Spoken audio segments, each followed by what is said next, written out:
Yesu ashimwe.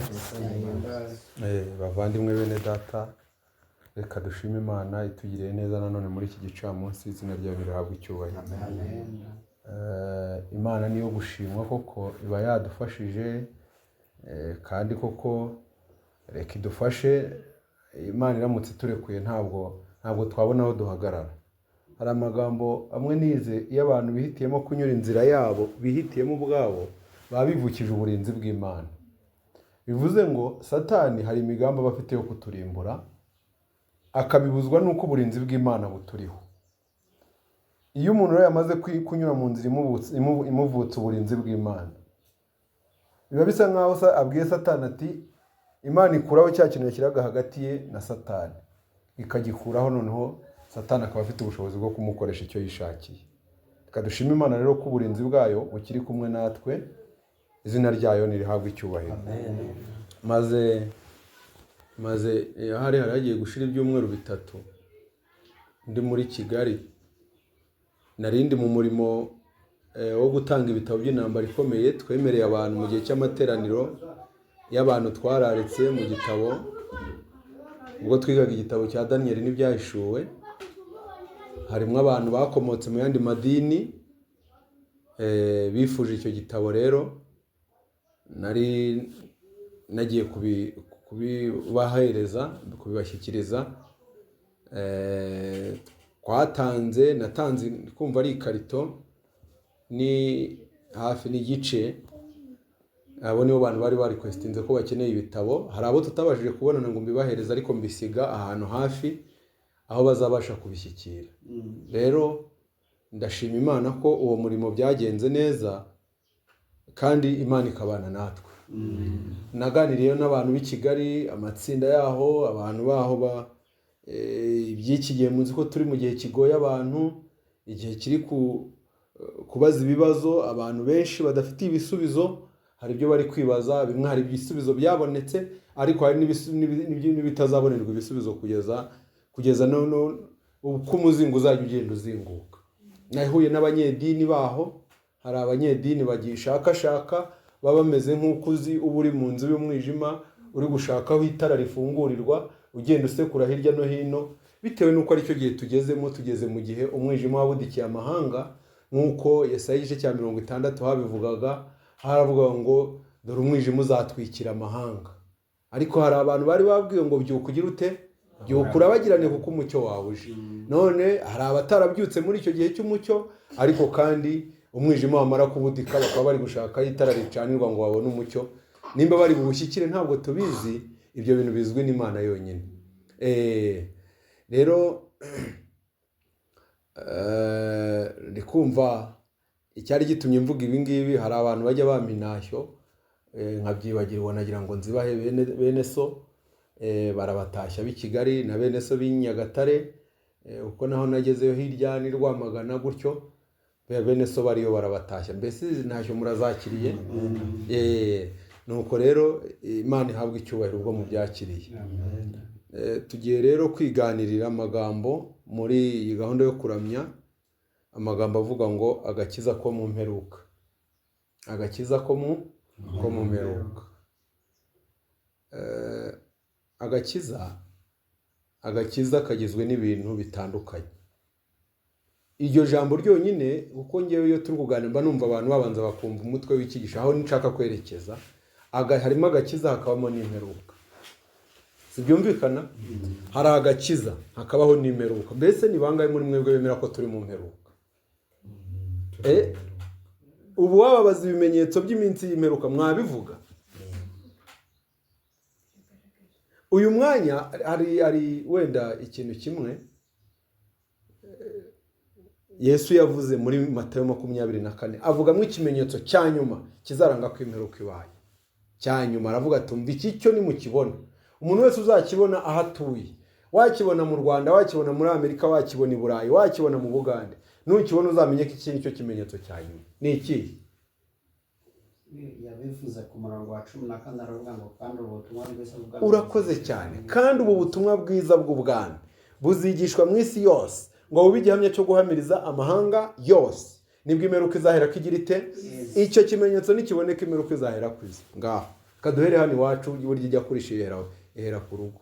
Uyu munsi insengero nyinshi zirakinze, zizo zigishirizwamo ubutumwa bwiza. Siho Yesu yavuze nyine tuzagenda tubwigisha.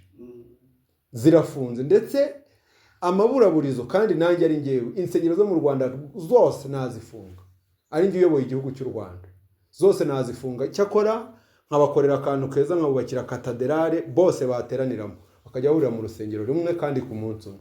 Nicyo kintu nabakorera, ariko ndashima Imana yuko dufite umuyobozi wagira ngo ni umwuka w'umuvugiramo, arimo arabitunganya. Hari ijambo yavuze umusibe ejo hatambutse, aravuga ngo abantu barimo barira, hari umunyamakuru arimo mubaza ngo none ko insengero zafunze, ngo abantu mukabasaba kuzuza ibisabwa, amakaro no gushyiramo ngo aho imodoka za parikingi, ngo ndetse no gushyiramo za sound proof bakaba barabyujuje, none bakaba batarakinguriwe, ngo ariko ibyo bintu mubamo ni ibiki ubundi? Ati ahubwo n'urwo rumwe rusigaye ahasigaye nazo tugiye kuzikinga. Ibintu by'abakoroni babazaniye mwirirwamo mukabura, wasengeye kuri telefone se, wasengeye ni kuri telefone muzajya musengera. Umugabo umwe hano muwo twari kumwe tusesengura iby'icyo kimenyetso, hari umugabo umwe twahamagara arambwira ati iwacu Kamonyi zose zirafunze, mu narafunguye rumwe gusa. Ati none ubu ntabwo watangiye isabato. Mva nti nge sinjya mbeshya, mu bantu babeshya simbamo. N'ejo ku isabato umuntu areba aho yirirwa, akareba ukuntu abigenza, nyine ubwo ngubwo tuzategereza, cyangwa se umva nyine abantu babuze icyerekezo. Mushiki wanjye umwe wo i Kigali ari hirya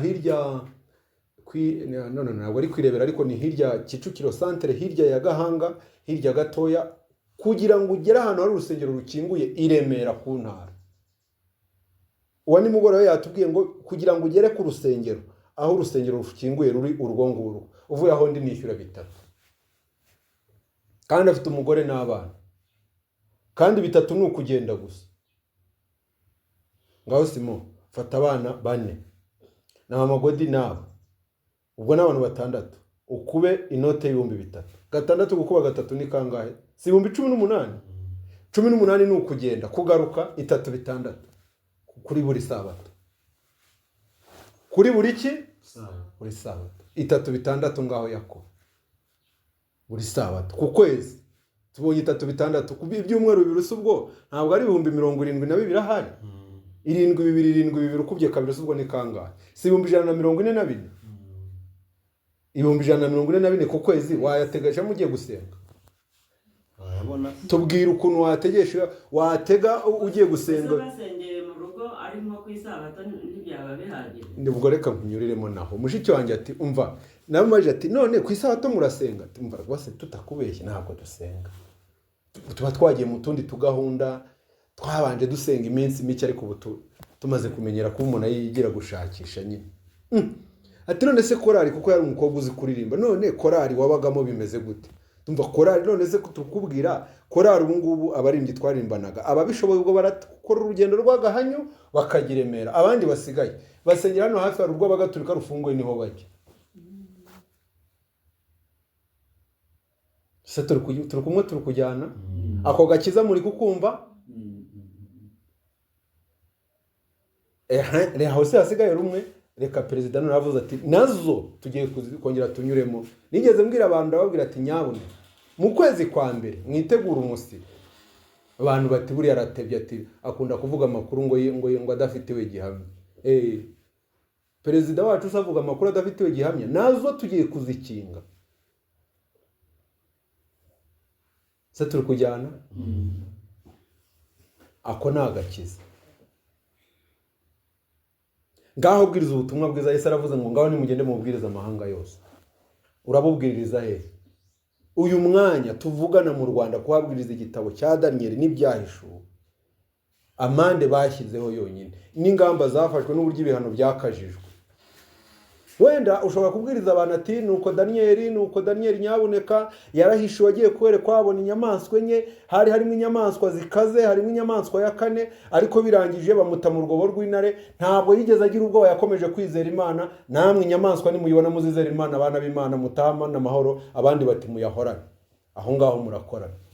ariko nugera muri iyi nyamaswa ugasobanura ukavuga ati iyi nyamaswa ya kane, ukajya ku murongo wa karindwi w'igice cya karindwi ukavuga ati yafashe ibintu byose, yari iteye ubwoba, ifata ibintu byose irabiconshomera, ibisigaye bisiribangisha amajanja yabyo. Ugahita uvuga ati iyi nyamaswa yongeye kugarukaho na Daniyeli mu gice cya 13 igaragara abantu bose bayiramya. Umurongo wa 8 ukavuga ngo umuntu izina rye ritanditswe, abantu banga cyane. Wagera kwa 16 ukawubwiririza mu Rwanda, witegura ibihano biteye ubwoba. Urabwiriza gute? Yesu arangije ati ubutumwa bwiza bwo bwami nibwigishwa isi yose ngo bube igihamya cyo guhamiriza amahanga, muzahite mumenya ngo imperuka yagize gute. Ngaho bubwirize turebe ubwo urabwiriza Simoni. Ubu butumwa bwiza si bwo butumwa bwiza twahawe, se uboneka mu byashuri ya 13 n'icya 14 bwa marayika batatu. Ngaho tubwire nimba ugifite ubutumwa, tubwira ubwo bwiriza aho ububwiririza. Noneho ni muri urwo rumwe rusigaye ni huri narwo bagiye kurukinga, ni muri urwo rw'abagatulika buri se bwa marayika batatu narwo bagiye kurukinga. Nyuma na nyuma muzaho birasoza gute se? Birarangira nabi kuko zose ziraruhuka umunsi umwe zisigaye buriya bari kuzubaka. Ariko kuki abantu batabaza? Zaburi 127 ntabwo ari mwe twayiganye ivuga ngo iyo abo Uwiteka atari we wubaka inzu, abayubaka baba bageze gute? Baruhira ubusa. Kuki bari kubaka batabajije? Kuki bari kubaka batabanje kutubaza ngo batubaze tubabwire uko ibintu bimeze? Bararuhira ubusa rero. Babyemere babyange bararuhira iki? Ubusa. Ako nta gakiza ko mu minsi y'imperuka. Se turimo turajyana? Abadivanisiti nitwe bantu bafite ububiko bwose, package yose y'ibiri kubera mu isi. Bazadushake cyangwa babyihorere, ariko babyemere babyihorere. Amakuru y'uko biri gukurikirana turayafite, uko bigiye kugenda turayafite, batunyureho cyangwa barorere kutunyuraho, ariko abantu bashaka batwegere batubaze. Batwegere batubaze. Kandi nta kindi bagomba kubaza uko babazaga kwa Yohana bati tugire dute, nimba atari icyo babajije bararuhira ubusa. Nuko rero nagize umwanya, byatumye ngira umwanya wo gutekereza. N'izo ngendo zose maze igihe nkora, nagiye ndeba abantu bavuga, ndi kuvuga iryo jambo ndaza gukunda kurikoresha, bavuga ko bakiriye ako gakiza. Nabavuga ko nababyivugira ko bakakiriye, ntabwo ari bakakiriye mvuze. Nagize umwanya wo kwitegereza abavuga ko bakiriye agakiza. Nabavuga ndeba amahame menshi cyane bagiye bafite abagenga. Uyu mwanya dufite abantu i Rubavu bakiriye agakiza, karere ka Rubavu ya hafi na Kongo, bafite imyumvire yabo, bavuga ko bagize gute, bakakiriye. Haruguru i Musanze n'i Nyabihu bafite imyumvire yabo, kandi nabo bavuga ko bagize gute, bakakiriye. Uzamutse ukegera haruguru za Gakenke, ugatambika hirya za Gatsibo na hirya na za Rurindo, nako ukata hirya ukamanuka za Shyorongi ukakubita muri Kigali, naho hari abandi bantu bafite imyumvire yabo, kandi nabo bavuga ko bagize gute, bakakiriye. Ikubita hepfo, manuka hepfo werekere mu burasirazuba, i Nyagatare, Kayonza, Rwamagana, aho naho hari abantu bavuga ko bagize gute, bagafite. Ubu tongeyeho Kirehe ngusige na Nuza hirya yaho gatoya, nabo baragafite. Nde kuvuga bavuga ko bagafite. Garuka hepfo ujye mu majyepfo, Ruhango, Nyanza, Gisagara, naho hari abantu bavuga yuko bagafite, babivuga ahubwo ati ndagafite n'itariki nakakiriye akaba yize.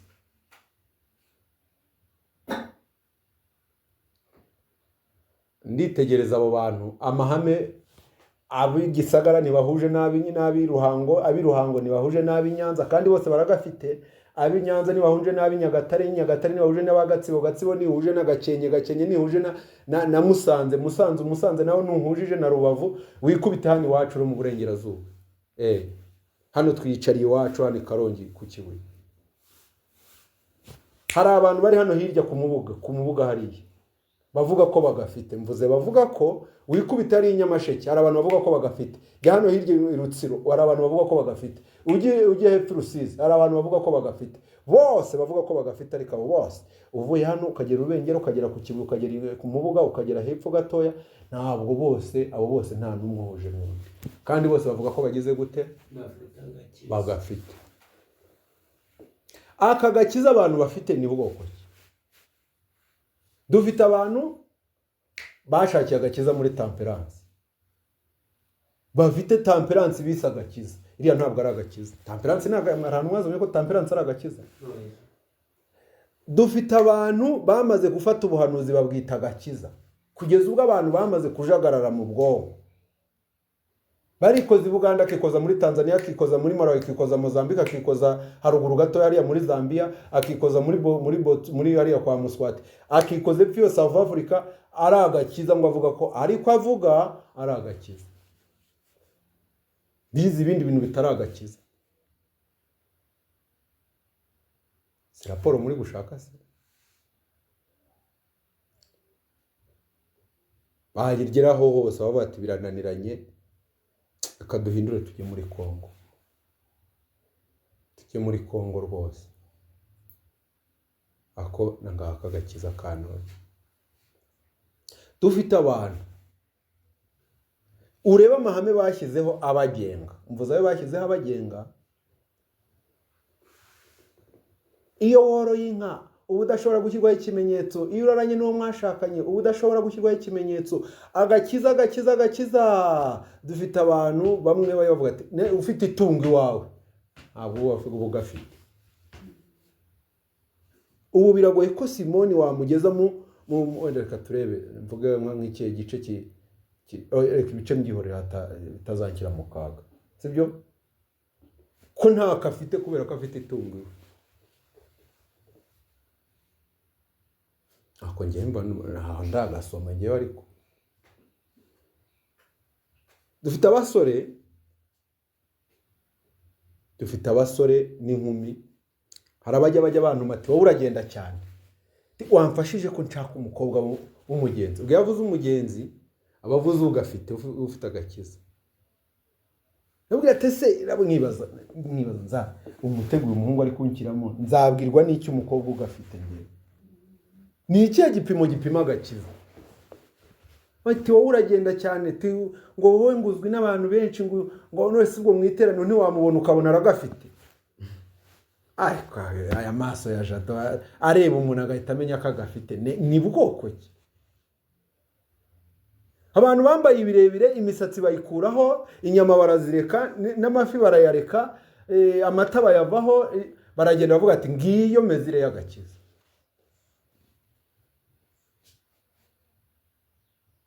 Nyamara ibyo byatumye nongera ngarura amaso inyuma.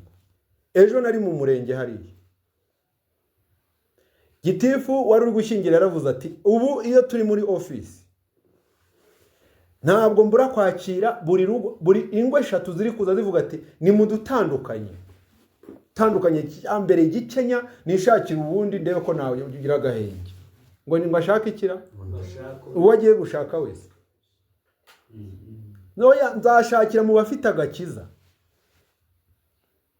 Ibyo byatumye nongera nkatisha amaso, mpita njya mu miryango yacu mu bantu bamwe bavuze ko bagafite. Njya mu miryango iri gutandukana yacu njya no mu babwiriza ubabwiriza benshi, kubera cya gipimo ngo babwiye umubwiriza ngo uzanshakire iwanyu ngo mu bagafite benshi nabo bari harimo icyo kibazo, kandi baravuze ko bagize gute bajya ku bana bari babonye ngo umwe agafite n'undi agafite. Abo bapfuye iki? Isi turimo uyu munsi wa none ni isi irimo ikintu cyitwa abantu benshi bavuga yuko bafite agakiza. Tukagira perezida w'umunyabwenge rero nyakubahwa, atumbanya nabibonye amabanda ari mu nsengero. Niko yavuze ra amabanda ariyo. Indaya zaritegereje avuga ati rero amaherezo yacu azaba yahe. Ariko rero kuva turi indaya nta muntu wadushaka, wambara gutya uhora uteze ku muhanda. reka duhindure. Kuva tugeze igihe umuntu yashaka umugabo yagira umuryango, niyo nabyara kamwe nkagira gutya nkagira uko mbigenza, reka mbikore gutya. Reka twambare nk'abantu bafite agakiza. Abafite agakiza bambara bate rero? Ndi kuvuga abavuga ko bagafite. Iyo yambaye ibigera hasi agakuraho umusatsi agafata igitabo, wenda iwacu mu badive abafite iyi Bibiliya afitemo n'amigisho, afitemo n'indirimbo, iyo ibyo bitabo bitatu ubifite, twebwe nkurikije uko mu itorero ry'iwacu bareba, umukobwa ugura amigisho akagura indirimbo agatwara Bibiliya ku isabato yambaye birebire, afite abantu igipimo cyabo kireba agakiza, baba bakubonye ko gafite ndi gipimo. Nako mu minsi y'imperuka ndi kuvuga. Ese turi kumwe, turimo muri kintu muri kucyumva neza, muri kumva kaga turimo? Simureka nkubwire, bari abakobwa babe bafite agakiza, bagafite atari uko bavuga bafite. Iwawe hajya hahora abasore barambagiza, kuko discipline y'umuntu ugafite rega turayizi. Discipline y'umuntu ufite agakiza. Uriya mukobwa Isaka yashatse, hari discipline yari afite. Urya mugaragu wagiye kumushakira yagejeje indogobe ze ku mazi, umukobwa harya bigenje ate? Yarazori.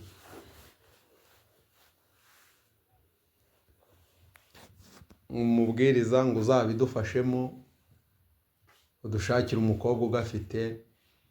So nzamenya umukobwa ufite bose ko mbona bambara birebire se. Nese birebire nibyo bipimo by'agakiza? Ndacyari kuvuga agakiza ko mu minsi y'imperuka. Mwumve agakiza icyo kagiye gukora. Niturangiza ndifuza yuko tuza kwibaza ubundi agakiza ni iki?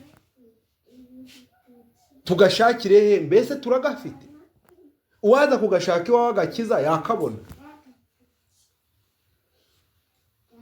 Turashaka ingero z'abantu bari bagafite kugira tumenye uko aho bagakuye n'uburyo byamenyekanye ko bagafite. Nawe nubu gafite aho bagakuye ariho nawe wagakuye, nawe bizamenyekana byanga byakunda. Nibyo? Kubw'ibyo rero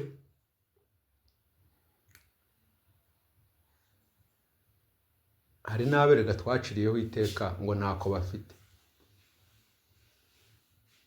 Hari n'abo twagiye tuvuga ngo ntako bafite, wamubona ngo uriya nta gakiza afite. Kubera iki? Ngo yambaye ibitagera ibiri hejuru y'amavi. Umugore yakuramo ipantaro, umukobwa wamureba ukagira ngo niko. Kubera ko igipimo cyawe gipima agakiza ngo ni birebire, ngo nurya ku masaha, ngo utorora, ngo nugira gute, ngo ingaka gakiza abantu bara. Ako muzakabona ko gakiza muri gushaka, muzakabona ariko bizarangira nabi cyane. Bizarangira nabi.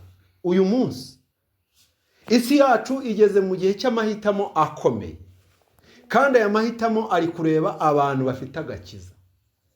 Aya mahitamo nimba hari ikintu Imana ishaka kujustifia, nimba hari ikintu Imana ishaka kumenya neza, niba mu isi hari abantu bafite agakiza koko, kandi Imana izashyirwa ibimenye, abo bantu izabashyira ahagaragara ibahamye neza.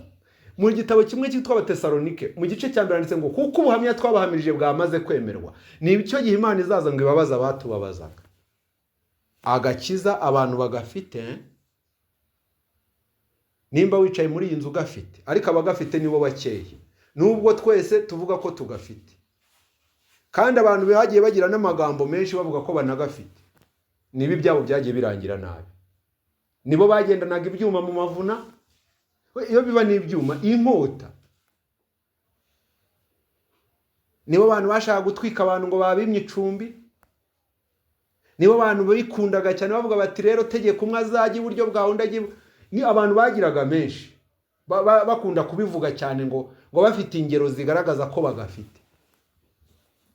Abantu bagiye mu cyaro bagira ngo ako nagakiza. Nibyo ako nagakiza? Oya ntabwo kari agakiza. Ushobora kugenda utagafite.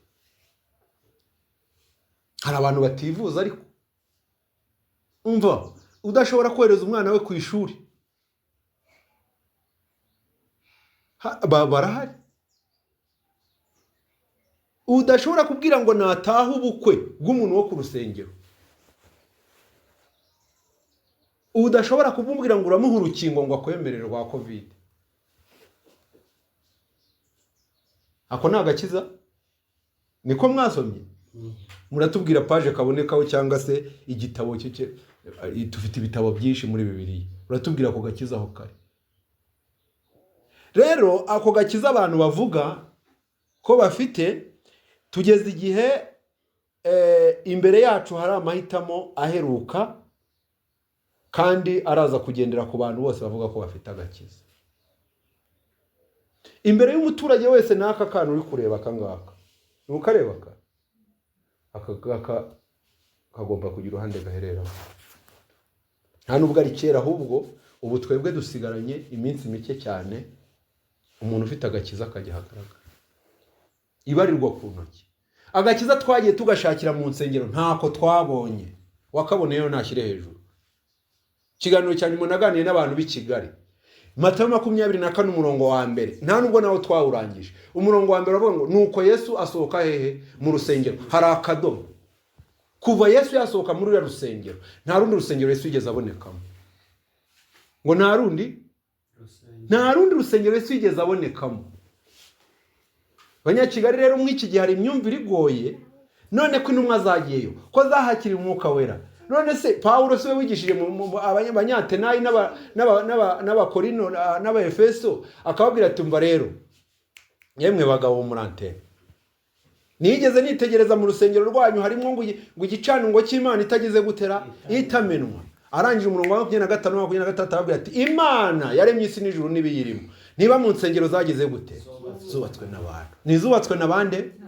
Urusengero rwubatswe n'abantu ariko rugaturwamo n'Imana. Ni insengero ebyiri nababwiye. Urusengero rwa mbere rwubatswe na Salomo, urwa kabiri rwubakwa n'abari bavuye Buyuda, n'abari bavuye mu bunyagi Babuloni. Abo bari bubatswe kubwo umugambi w'Imana. Urwo rusengero Imana yarugiyemo irahicara, bajya baza gushaka Imana bakayihasanga, bakahurira n'Imana. Abantu bagataha bashima Imana bati twagiye mu rusengero. Dawidi akarimba ngo ni byiza bindutira imyaka 1000 ndi mwisi ndahandi hantu umunsi umwe ndi mu nzu yawe. Niyo nzu yavugaga kuko yabonye Imana. Imana yaruvuye mu rwongorwa, Yesu asohoka hehe? Mu rusengero. Izindi zose zirahari twazigiyemo nibyo, ariko umugambi wo kubakwa kwa ziriya ntabwo ari umugambi w'Imana, ahubwo Abefeso igice cya 2 se murahareba ku murongo wawo wa 19 aravuga ngo ntitukiri abashyitsi n'abimukira kuko twubatswe ku rufatiro rw'intumwa nande? Rw'intumwa n'abahanuzi, kandi Yesu Kristo niwe buye rikomeza iki? Imfuruka. Umurongo ukurikira uravuga ngo namwe muri we murubakanwa ngo mube inzu yo kubabwamo n'Imana mu buryo bw'iki? Urwo rusengero ni uruhe ruvuzwa aho ngaho? Ndagira ngo mumbwire, ariko ni ku murongo wa 21 tugeze. Abefeso igice cya 2. Ni urusengero urwo ruri kuvugwa n'uruhe? None birashoboka ko urusengero rushobora kujya mu rundi rusengero. Tugiye mu rusengero ariko natwe turi urusengero. Inzu yo kubabwamo n'Imana ni iyi. Dore rero agakiza aho abantu bagashakiye ntabwo ariho kare. Abantu bagiye bikubita muri korari, ejo yaza avuye kunuze ku gisimenti, yari yambaye bavuga ati ntituzabona abagabo, reka tushakishe ukuntu twambara nk'abakizwa, twikubite kandi uziko bari abakobwa bari abakobwa beza, twikubite mu rusengero ryigisha karigura n'indirimbo akayigura agasanga bafite na Bibiliya, yarangiza akambara birebire agashyiramo n'agatambaro mu mutwe, yakikoza yati barazinduka, akazinduka mu gitondo niba turebyiri niba tureshatu bakamugiza umudiyakonikazi. Umva ibipimo by'agakiza. Uyu munsi insengero zirafunze, abantu barongera gusenga, umuntu agafata igihe akamenya ko none ari ku isabato, akavuga ngo kubera ko ngafite Imana bazajya hagaragara. Nimubigireho ikibazo, nimubigireho ikibazo. 3 na 2 urabifite bya buri sabato ngo ujya hagakiza kare? Urabifite? Ngwiki mwagiye muvuga ko mugafite, reka Imana ibashyira hagaragara. Urubitoro mwambwe ati muzane tunywe mba. Uzane tunywe ntabwo nta mizongera guterana ko zifunze. Bazabibwirwa n'iki? Bazaducira he? Muzane abantu binywera. Abagafite agakiza atarako bavuga ariko. Ndagira ngo turebe rero twumve dushakashaka agakiza. Naho biri abantu bari kutubwira ngo tubarebere ngo abakobwa bagafite, bari abasore barimo baratugerageza. kuko ibyo bipimo batubwira ngo tubarebera n'ababikoresheje ibyo bipimo bakabana uyu munsi bari gutandukana, kandi bose bavugaga ko bagize gute bagafite. Izo ni ingaruka z'ibipimo by'agakiza, by'ibipimo by'abantu. Ibipimo byabo uyu munsi ako gakiza kanze kananiranye. Agakiza ko mu minsi ya ryari, agakiza ko mu mperuka. Ndagira ngo rero bavandimwe, ntabwo turamara umwanya munini, ndagira ngo mwihangane kandi guhaguruka turi indirimbo ya 38. Iyi ndirimbo nkunda kuyitekerezaho. Mukecuru umwe yari agafite ajya gupfa arambwira ati unambe ku Mana ntugire gute nuyimwe. Ndagira ngo rero turimba niyo ndirimbo, niturangiza dupfukame dusenga Imana, iminota tuyikoreshe ukwiri, turebanira ijambo ryitwa agakiza ko mu minsi y'imperuka. 38. Unambe ku Mana ntuyimure, bona nuterwa n'impagarara, uzagarukirwa na rutare iyo tugoswe n'ibyaha. Dukomerera kuri Kristo rutare, niwe rutare twisunga. Nitwihangana tuzaba amahoro, tugeze imbere y'Imana. Nambira ukuri jya wihangana, komeza ubutwari no kwizera, rutaraduha kuganziriza muri iyi si y'igomero. Dukomerera kuri Kristo rutare, niwe rutare twisunga. Nitwihangana tuzaba amahoro, tugeze imbere y'Imana.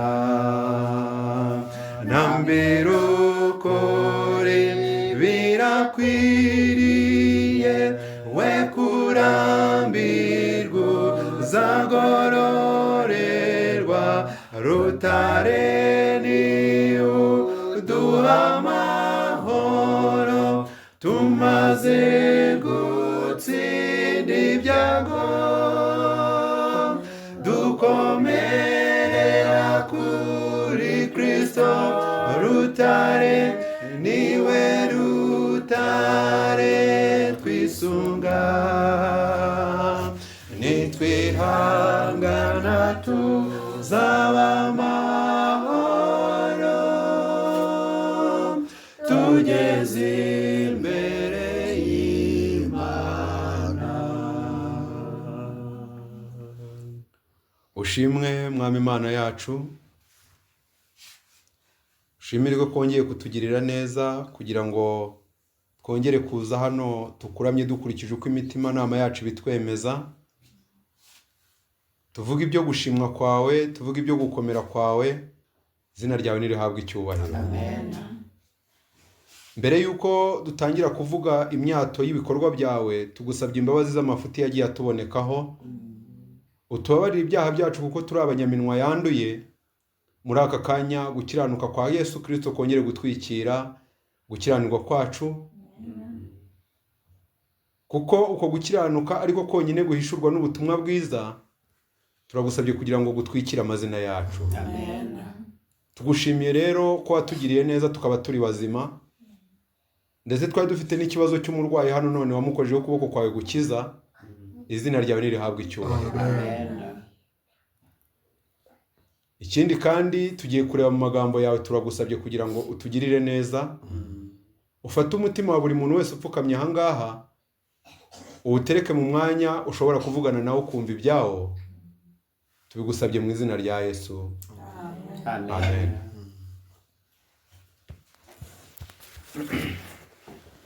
ndagira ngo tubumbure Bibiliya zacu turebe muri Luka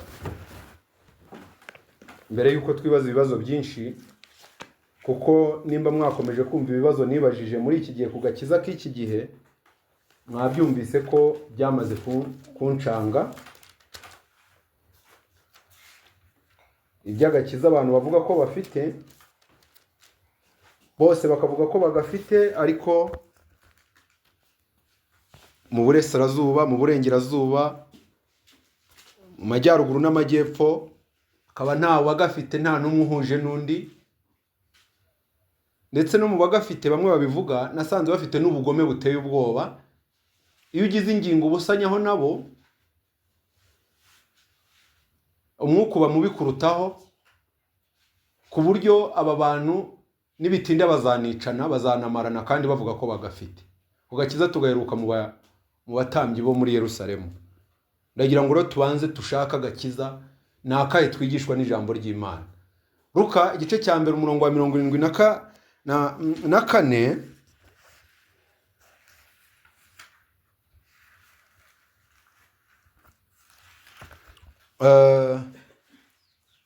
cyangwa se turahera ku murongo wa 67. Isa uragira ngo usome 67 uragera ku murongo wa 77. Turaba twamaze kumva agakiza gahishurwa n'ijambo ry'Imana.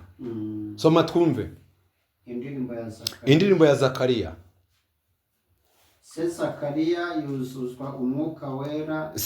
yuzuzwa umwuka wera, arangije arahanura ati, umwami Imana ahimbazwe, Imana y'Abisirayeli, ihute cyane Imana y'Abisirayeli, kuko igendereye abantu bayo ikabacungura,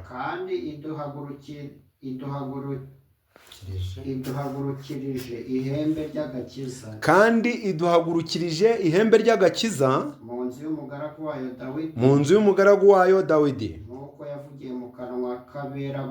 nk'uko yavugiye mu kanwa k'abatagatifu bayo,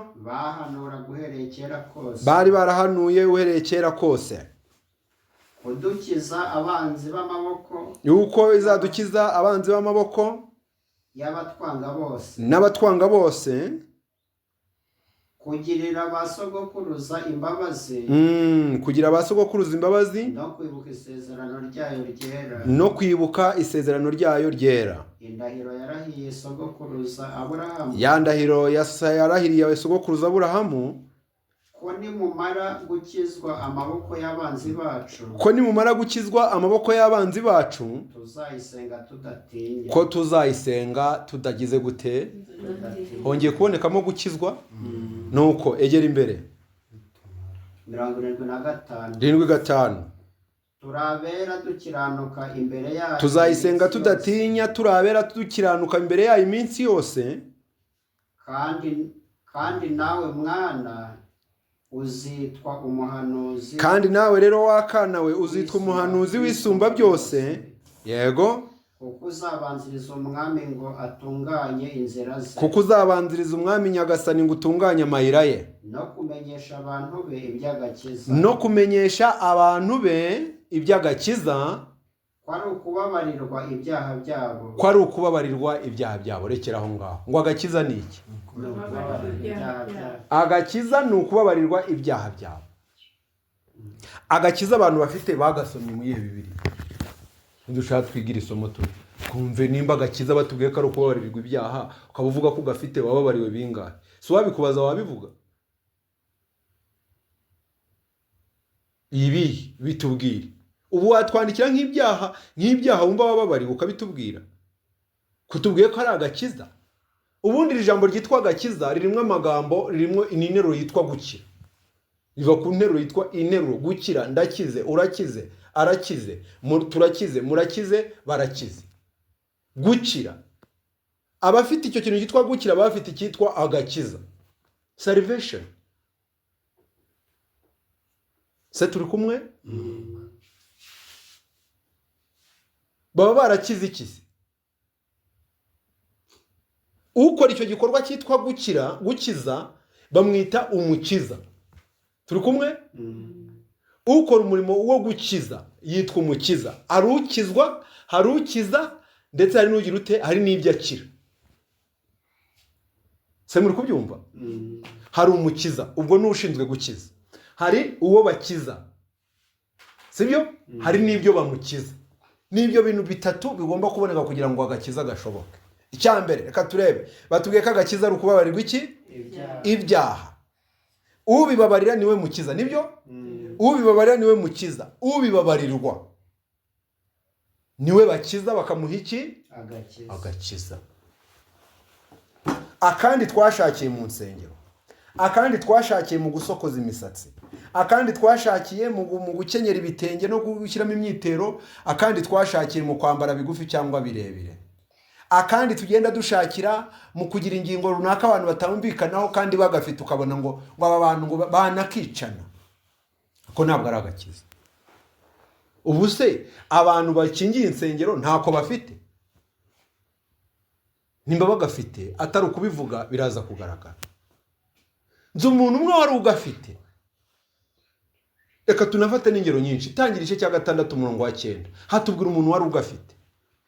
Uzamutse atubwira umuntu wari ugafite. Benshi bari bagafite turabazi. Wari ugafite. Umurongo wa 9 uri kuvuga ngo iki? Isi yo kwa Nowa, abantu batubaha Imana. Isi ya mbere, nimba hari isi Yesu yageze akavuga ngo nkuko iminsi ya Nowa yari iri, niko no kuza k'umwana w'umuntu kuzaba. Byumvikane ko mbere yuko Yesu Kristo agaruka hagomba kuzagaragara abantu bafite agakiza. Atari abavuga ko bagafite, ahubwo abantu bagafite.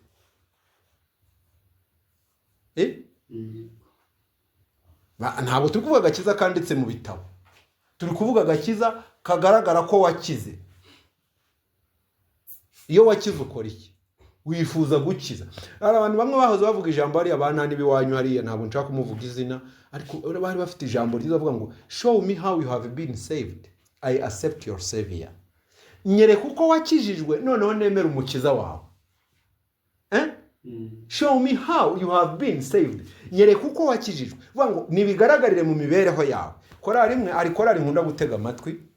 Yaririmbye ngo reka ndimba karirimbo gatoya mwumve. Indirimbo sinzi ukuntu nayiguyeho numva ngo si cyoroshye kuba umukristo, kuba umuntu w'Imana no kwemerwa nayo. Kuba umukristo si kumunwa, kwambara umusaraba cyangwa indi myambaro. Kuba umukristo si uguhenge ku mutwe, sino kuvuga mu ijwi ryiyoroheje, kurikiza icyuwo yakoze igihe yari mu isi bamukwitirire. Kuba umukristo si uguhenge ku mutwe, sino kuvuga mu ijwi ryiyoroheje, kurikiza icyuwo yakoze igihe yari mu isi bamukwitirire. Hari agakiza kaboneka ku munwa, ariko hari n'agakiza kaboneka mu mibereho. Agakiza ko kuri muri utwo dukiza n'akana. Hari abantu bagafite ku munwa benshi, ni nabo banagwiriye. Abantu bo mu minsi y'imperuka, Pawulo yabanditse haravuga ngo bazaba bavuga imbaraga zo kwera, ngo bazaba bavuga ngo kwera ngukira, bazaba bafite kwera ariko bahakana imbaraga zabo. Mu minwa babihakana, babivuga mu mibereho bigira gute, ubishaka ntubibone. Kandi bose bavuga ko bafite agakiza. None se isi niyumva tuvuga ko dufite ako gakiza ikatwumva, isi ikatwumva, mukecuru yanyura akumva mvuga ko ngafite, akanyura kwa Isa akumva ko nawe avuga ko agafite, yanyura kwa Simoni akavuga ko agafite, yagera muri kwa Magodi w'i Kigali akumva ko agafite. Abo bose agateranya amakuru y'i Kigali, agateranya y'Iburasirazuba n'ay'Iburengerazuba n'ay'Amajyepfo n'Amajyaruguru, agasanga abo bose nta n'umwe uhujije n'undi, kandi bose bavuze ko bagafite. Ntibizamucanga mukecuru, azavuga ko agakiza ari akahe. Agakiza abantu bakomeje kuvuga ko bafite, aka gakiza ni bwoko ki? Korari iraririmbye ngo ntabwo kuba umukristo ari uguhenge ku mutwe. Turabafite abantu basigaye bagenda bahengetse umutwe ngo bahawe umutima mushya. Agagenda ahengetse ngo atikubaganyiriza umutima mushya, bagenda bahinduye n'amajwi. kagakiza ni bwoko ki? Umuntu wa mbere wari ugafite yaragiye kumudusomera mwitangirira igice cya 6 umurongo wa 9 yari agafite turamuzi twumva aho yagakuye. Uru ni rwo rubyaro rwa Nowa. Nowa ngo yari umuki? Yari umukiranutsi. Ibyanditswe birabihamije ko yari agafite agakiza, yari umukiranutsi. Endelea. Yatunganaga rwose mu gihe cye. Yatunganaga rwose ryari? Ni none ni mu gihe cye. Twe turi kureba ko mu minsi y'imperuka ntabwo turi kureba ko mu gihe cya Nowa. Nuko Nowa yagendanaga n'Imana. Nowa yagendanaga n'Imana. Ushaka kurikira. Mwumvise umuntu ugafite? Yatunganaga mu gihe cyawe. Wadufata hano turi tungana gutya. Akashakamo umuntu ukiranuka mu gihe cye. Atari kugenda abantu bahengetse umutwe bivugishije ijwi rimeze ukuntu bahindura amajwi ngo baragafite kuya bemeza abantu ko bagafite akambara birebire ariko hirya imbere y'amarido biracika.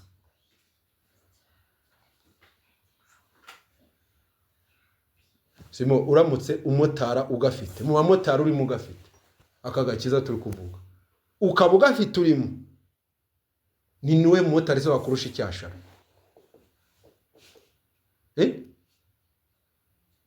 ni tubwire nimba tumaze kwibona ngo Imana uburyo ki ihisha abakiranutsi bafatika bahisha ngo ikabahisha ngo abambisha amahema kugota bamwubaha ugafite Simo nta motari wakurusha icyashara. Moto yawe yagira irirwa yaka ikarara yaka na ninjoro wajya ubatwara ahubwo mbanza ari we wahinduka ngo nibaruhuka ku manywa na ninjoro kubera ko ugafite wiki ufite uramutse udufite ikibazo. Abantu bafite za moto bavuga ko bagafite barazitwara bakavuga ngo baragafite. None se reka twibaze dufite abashoferi wenda tuvuge garuke muri kariyeri yanjye wenda nkunda kubamo. Dufite abashoferi bavuga ko bagafite ukagenda imodoka ifite moteri akagaruka ntayifite.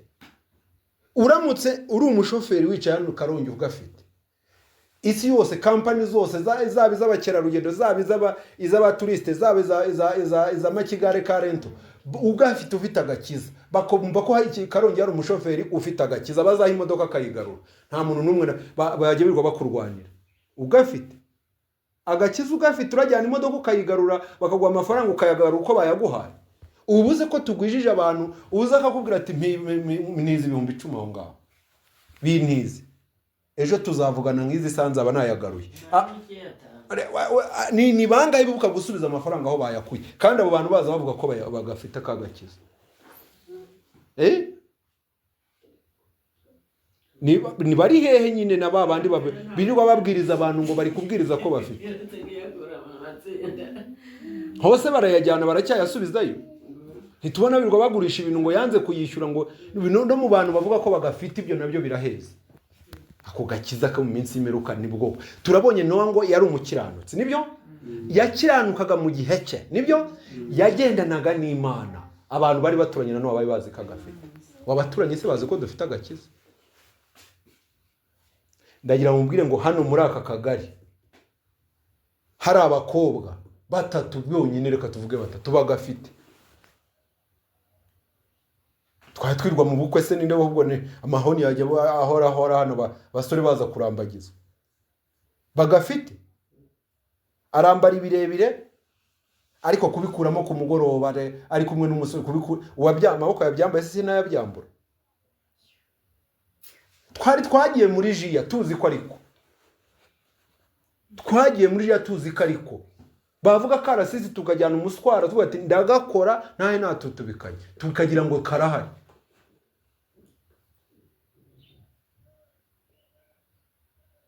Turimo turagendana. Umva nagiye muri korari nzi ko ariko bajya kumbatiza nge bari bambwiye ati mva ugomba kubatizwa kugira ngo ujye uririmba saa 5 nta muntu uririmba saa 5 atabatije. Ngira ngo biremeye ni mu ndebe namwe. Ejo bundi nibwo menye ko ntako mfite. Imyaka ingahe sishize. Reba imyaka 40 ingahe maze mu isi ntako mfite. Kandi mu murimo w'ibyagakiza. Yesu arangije avuga ati umurimo w'Imana ngo nuwowe. Umurimo w'Imana. Hangwa twakora iki ngo dukora imirimo y'Imana? Yesu arabwira ati umurimo w'Imana n'uyu nuwo kwizera uwo yato. ndagira ngo mumbwire aka gakiza ni bwoko cy'aka ngaka. Abantu akabavuga ko bafite barakabwirizanyije bagaterana amada. Yewe sha agakiza uri kukumva ko nyabo agakiza wakumvise agakiza niwe yamwumva agakiza abantu bagiye akagura udutabo tubiri akagaya dutwara hano uko babitubwiraga ejo yakunyuraho bati hari umukuru w'itorero runaka yateye umudiyakonikazi kandi bose bavuga ko bagize gute n'uyu munsi abavuga ko bagafite nabo bari kuzitera kandi zikinjira. None agakiza turi bubwire abantu ko agakiza nakahe. Iyi Bibiliya iratubwiye ibivuze neza yeruye ngo azamenyesha abantu uyu murimo wa Yohana wari wo kumenyesha abantu iby'agakiza ko ari ukubabarirwa iki ibyaha. Umuntu wabibabariwe neza muri kubyumva umuntu impamvu tugwijije abantu badagigira isoni zo gukora ibyaha, impamvu tugwijije abantu basigaye bagendera kuri baragira ngo iki ikintu cyose ni baragira ngo iki barandeba ngo iki ko navuze ko ngafite bagendera kuri baragenda gute. Iyo tuza kuba twarabwirije abantu iby'agakiza ko ari ukubabarirwa ibyaha abantu bakaba bagafite ntabwo twakagombye kuba turi kubwiriza abakobwa uko bambara. Umukiza se yagiye he? Ntabwo twakagombye kuba turi kubwira abadamu bacu ko bakwiriye guteka. Ni murebe icyigisho cy'ibyo guteka umwanya cyadutwaye.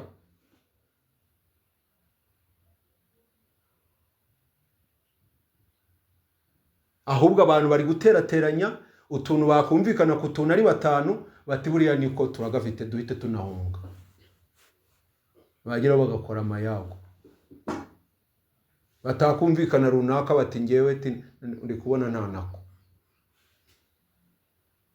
Ni gute abantu bari gushaka imbuto z'agakiza kandi ntagahari ziri buboneke? Mwikitiranya agakiza n'imbuto z'agakiza. Abantu benshi dufite bari gushaka gusoroma imbuto ku mugenge. Siko Yesu yavuze? Yesu yatubwiye nidushaka abantu bafite agakiza tuzabamenya gute? Matayo igice cya 7 yaravuze ngo muzabamenyera kuki? Ku mbuto zabo. Benshi bazaza bambaye uruhu rw'intama ariko mo imbere ari amasega agize ate aryana. Nimugende rero nimba mushaka abantu bafite agakiza, nimba mushaka kumenya aho mwakabariza muzabamenyera ku mbuto zabo. Kindi umurongo igice cya 8 cya Yesaya umurongo wa 20 aravuga ngo nimusanga amategeko y'Imana nibihamya. Niba tavuga ibihwanye n'iryo jambo nirihe jambo amategeko niki nibihamya nta museke uzabatambikira nta mucyo uzaburi muri bo. Biriya icyongereza bivuga neza. Abantu bari gushaka imibereho mishya y'abari muri Kristo Yesu kandi Kristo nawe bafite. Isoko y'imibereho mishya nawe bafite. Abaroma igice cya 8 umurongo wa 1 none bavuga ngo umutwe waho ubwaho nzi ko mwawusomye. Uravuga ngo imibereho mishya y'abari hehe? Nabagezemo nibo bakeneye imibereho mishya. Ni nabwo imibereho mishya ishobora gushoboka. Umurongo wa 1 nuko rero noneho abari muri Kristo Yesu nateka bazagira gute? Nabari hehe batazacirwaho iteka. Reka rero iy'isi yikusanyiriza inkozi z'ibibi zose nirangiza izihera ikintu cyitwa zikusanye icyo nyiretse muzakibona mu minsi iri imbere. Bari gukusanya inkozi z'ibibi zitanditse mu gitabo cy'ubugingo. Umurongo wa 8:13 ngo abari mu isi bose amazina yabo atanditswe mu gitabo cy'ubugingo bazagira gute? Bazayiramya. Igice cya 17 umurongo wa 8 abantu bose bagaragaye ko amazina yabo atanditswe bazayitangarira. Bazatangara bayibonye. Perezida wacu arangije ati baratubeshye n'amabanda ayoboye insengero n'amabanda ariko amabanda tubonye muri covid. Yesu yigishije muri Yohana igice cya 10 avuga ngo ni ngerembo ry'inama. Abambanjirije bose abo mwabonye bambanjirije n'abajura n'abaki. Intama nizigeze zumva ijwi ryabo ahubwo ngewe iyo zumvise ijwi ryanjye ziranyitaba. Ese ijwi ry'umungero ujye uryumva? Akubwira uko ukwiriye kwambara ukaryumva ukumva niwe uvuganye nawe. Akubwira uko ukwiriye kurya ukumva niwe uvuganye nawe. Akubwira imibereho yawe ya buri munsi uko ukwiriye kubaho ukumva niwe uvuganye nawe. Abantu basigaye bumva ndi majwi. Kandi tugeze mu gihe cy'amajwi. Tugeze mu gihe cy'amajwi y'abungeri benshi. Kandi koko uwahuye n'umungeri nawe agomba kugaragaza yuko yumvise ijwi ry'umungeri. Arangije avuga ati abo n'abajura n'abanyazi kibagaragaza icyambere baragirira ibihembo. aya bajura murabazi baragirira ibihembo. Umuntu wese muzi ubwiriza kubera ibihembo, akaba yoboye inama, akaba yoboye itorero kubera ibihembo, uwo ni umujura. Ngabo abajura ba mbere biyayigishije. Ibisambo biriya nibyo perezida wacu yavugaga, bati amabandi turayaza ahaherereye, mufunge. Dushinze ko ubwanyu muzi ko dusigaranye ideni ry'ikigisho kimwe kivuga muri byandi by'amakuru y'iki gihe, bango ninde uri gukinga insengero zo mu Rwanda. Ninde wakinze insengero, ariko nta nubwo ari zo mu Rwanda, insengero. Abayiburayo siyo wahoze dusoma igice ya 13 umurongo wa 13 ngo nuko no kuko Yesu Kristo yababarijwe inyuma y'irembo, natwe kugira ngo yereshe amaraso abantu be, natwe dusohoke tumusange hanze twemeye kubabazwa no gutukwa kubwe. Dusohoke Yesu, twinjire heze muri Kristo, twinjire mu dore arashaka ngo nibyo twasomye mu Efeso igice cya 2 umurongo wa 21. Natwe turubakanwa, inzu yose iteranijwe neza irakura kugira ngo tube inzu yo kubabwamo n'Imana mu buryo bwaki bw'umwuka. Nta bihanga bibiri mu nkono rero. Nimba inzira bwinjiremo indi nzu nkazabasangwa butaka bubakiye amazu hariya, barangiza nabo mwimbere bagahita kwiyubakiramo izazu zabo basanganwe mwimbere, batereka izo nzu zagize katwubake mu izindi mwimbere. Ntabwo biri bwemerere. Agakiza ko mu minsi y'imperuka hari undi muntu rega tuzi ugafite. Reka tumusoreze Paulo. Ariko nani yari agafite? Uri wagendanye n'Imana imyaka 300. Imana yamutanzeho ubuhamya ngo yanejeje Imana iramwimura ntiyaboneka. Ugendanye nayo singahe. Igihe umaze urya ibijumba, urya umuceri, urya ibirayi, urya ifiriti, muri ibyo byose hano hari n'umuntu ushobora kugera ukasanga amaze kurya nk'amakamyo 5 y'ibiryo. Nibyo? Arayariye rwose. Hano umuntu dukuriye buriya n'indera, umuntu ukuza cyane hano muri twe ntabwo yabura mu kamyo 5 z'ibiryo amaze kurya. Zahimwe zitwara umoroki makuzungu. Makuzungu eshanu akaba araziriye. Wamubaza imyaka agendanyemo n'Imana, ino kera agendanye nawe 300. Ukaburamo n'umunsi kuva mu gitondo kugera ikigoroba agendanyemo n'Imana. Atarahagara bagendana. Imana nawe ni ugendana nayo izagushyira mu 142 bazajya mu ijuru badapfuye. Undi Yobu Imana yaramuhamije imutangaho n'urugero kuri Satani ate Sata wamubonye mbe kuzenguruka isi no kwita none se hari umuntu wagezeho witwa Yobu ngo umwitegerezo yo burya nyubaha atabuzwe n'iki se ko wamuhaye ibintu to yagenda ikintu cye cyose nawe nuyubaha ibyo Imana izagutega na Satani.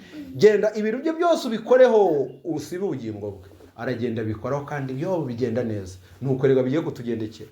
Hari irangamuntu yaje igiye kubikemura. Iragaragaza abantu bafite agakiza. Kuko niyo yaje gukuraho ibintu byose Yobu yari afite. Ikintu cyose Yobu yari afite irirangamuntu irakijyana. Hazagaragara umuntu nyine ugafite agakiza. Si mwavuze ko mugafite se? Reka kwisha Amerika manini amagambo ahagarara. Mbahe n'undi se Paulo yari agafite rega muri Baroma igice cya 1 umurongo wa kangahera wa 16. Aragahamya aravuga ati ego ubutumwa bwiza ni bunkoze isoni kuko muri bwo harimo imbaraga y'Imana ihesha uwizeye wese kugira gute gukizwa hakira abandi. Nimba mubyumvise ni bande bashobora gukizwa?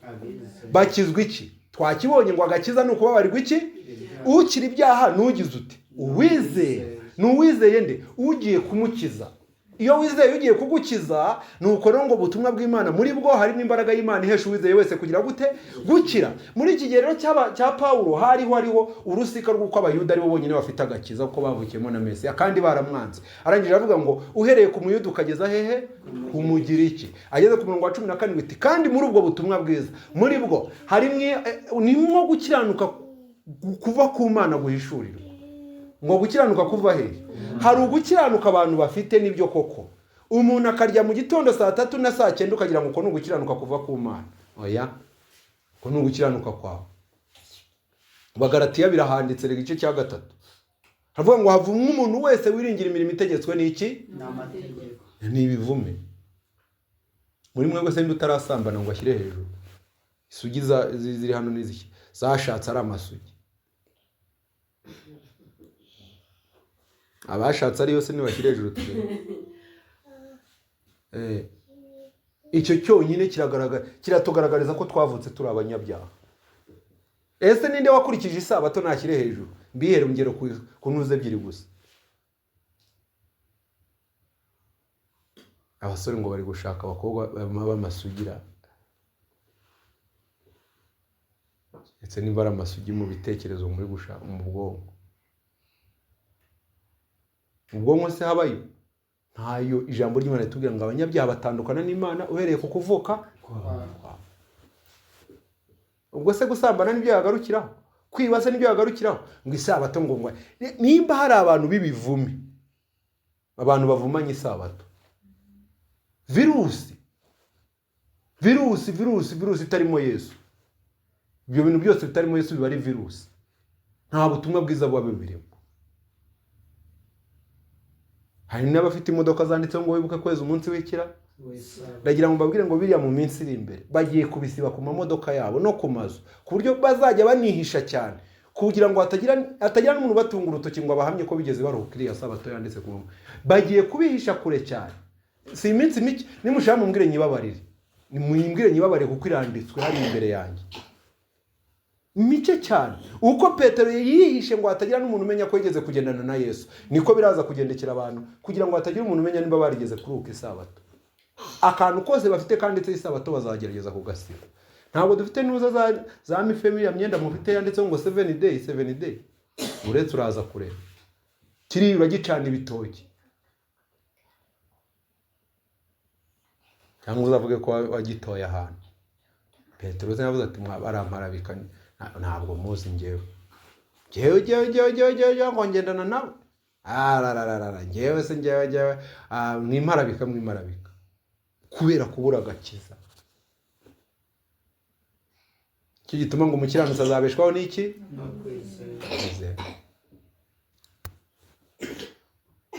Bana b'Imana, isomo risoza riravuga mu Efeso igice cya 6 ndetse n'umurongo wa 17. Uwahagera yahasoma yatinda nahavuga mu mutwe n'ubundi byose byarumviswe. Haravuga ngo mwambara agakiza kababera iki? Mwakira agakiza kababera iki? Buretse ariko mwakire n'ijambo ry'Imana, mwakire n'inkota ariyo jambo ry'Imana, nibyo? Umwuka ari ryo jambo ry'Imana. Mwakire inkota y'umwuka ari ryo jambo ry'iki? Ntabwo nzi impamvu iyo ngofero bayivuzeho akantu gato bahita bakupa. Mwakira agakiza kababera iki? Simo, aka gakiza ni mukakira. Amen. Aka gakiza mukecuru ni mukakira. Iyi si ikeneye abantu bakakiriye. Yewe ndi umushoferi. Rimwe na rimwe nkora n'izindi nshingano nyinshi. Hari n'utundi tuntu ngenda nkora, ndacuranga rimwe na rimwe bibaye ngombwa, nkagira gute nkafasha amakorari. Ariko iyo nza kukagira, nta mu producer n'umwe ari kundusha icyashara.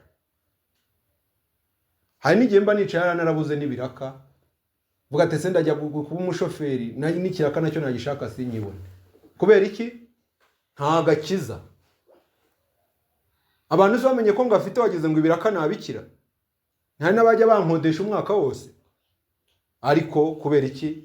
Agakiza twarakavuze, ariko kugira ngo gatwaranire mu mibereho yacu byabaye ingumi. Nimba gahari muraza kureba ibintu agakiza kagiye gukora. Agakiza ko mu minsi y'imperuka kagiye abantu bazi ko bagafite mugakomereho. Turimo turajyana. Icyakora kandi abantu bazi ko ntako bafite mwamaze gusobanukirwa neza yuko nta kandi gakiza keretse habonetse ibintu bitatu. Icyambere hagomba kuboneka umukiza, kabiri hakaboneka uwakiza, gatatu hakaboneka n'icyamukiza. Twabonye ngo agakiza ni ukubabarirwa iki? Ibyaha. Nuvuga ngo umukiza agomba gukiza abantu iki? Ibyaha. Ubwubikira n'uwabihishuriwe ko afite ibyaha. Hano ho dusanze ko twese turi abanyabyaha. Aka gakiza mwarite tukakakira. Ko mu minsi iri imbere biratugirira akamaro. None se mwagize ngo ni insengero ubutumwa bwiza bw'ubwami nimba tubibona ko ubutumwa bwiza bwarangiye mu Rwanda. Ndi umwe mu bahamya bamanika amaboko bakagaragaza ko ubutumwa bwiza bwarangiye mu Rwanda.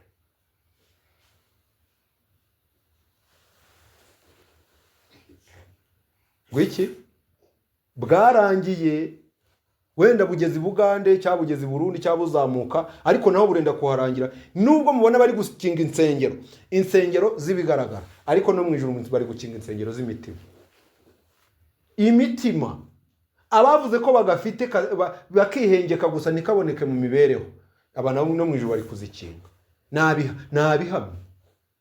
Igitabo kimwe cyitwa Ibyembaye Minneapolis page ya 60 turavuga ngo ibijyanye n'agakiza birenze iyobokamana abantu twize.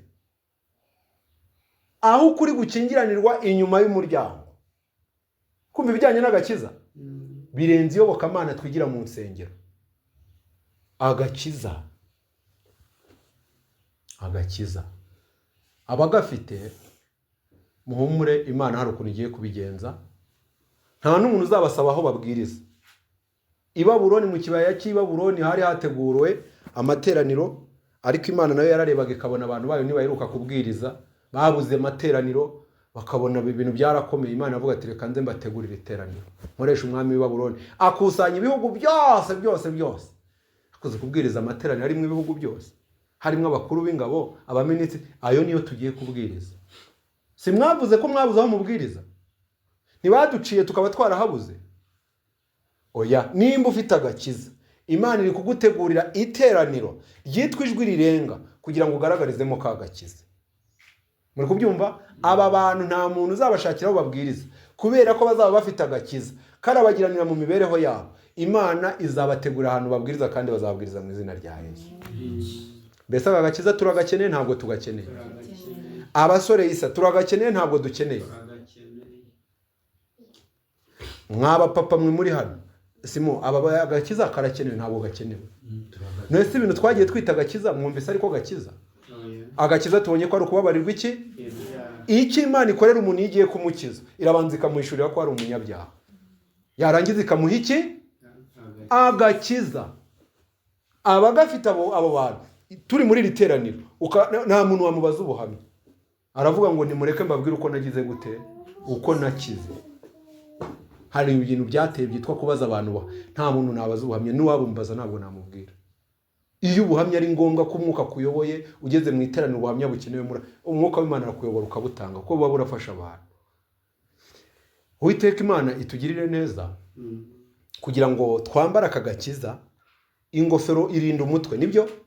Izuba hari ubwo birinda, wenda tujya tuzambara, wenda tunyonga amagare cyangwa dutwaye amamoto, kugira ngo ziturinde cyangwa turi kubaka amazu hatagira ibuye ritugwira ku mutwe. None uyu mwanya isi nayo iri gushaka kuyobora ibitekerezo. Umuntu wese barasanga mu bitekerezo atambaye mwagakiza.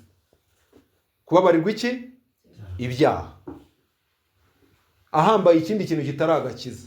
Imana itugirire neza. Amen. Aka gakiza iduhe kwihutira kukakira mu izina rya Yesu. Amen.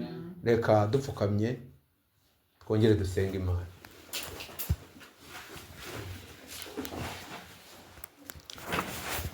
Urakoze mwami Imana, izina ryawe nirihabwe icyubahiro. Amen. Agakiza waragatanze n'ubuntu.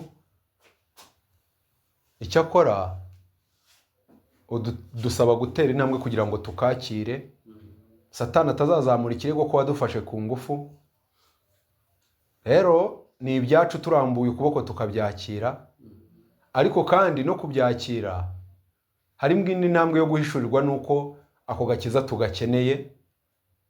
Nta muntu rero uhishurwa ko ako gakiza gakeneye atabanje kwemera ko ari mubi.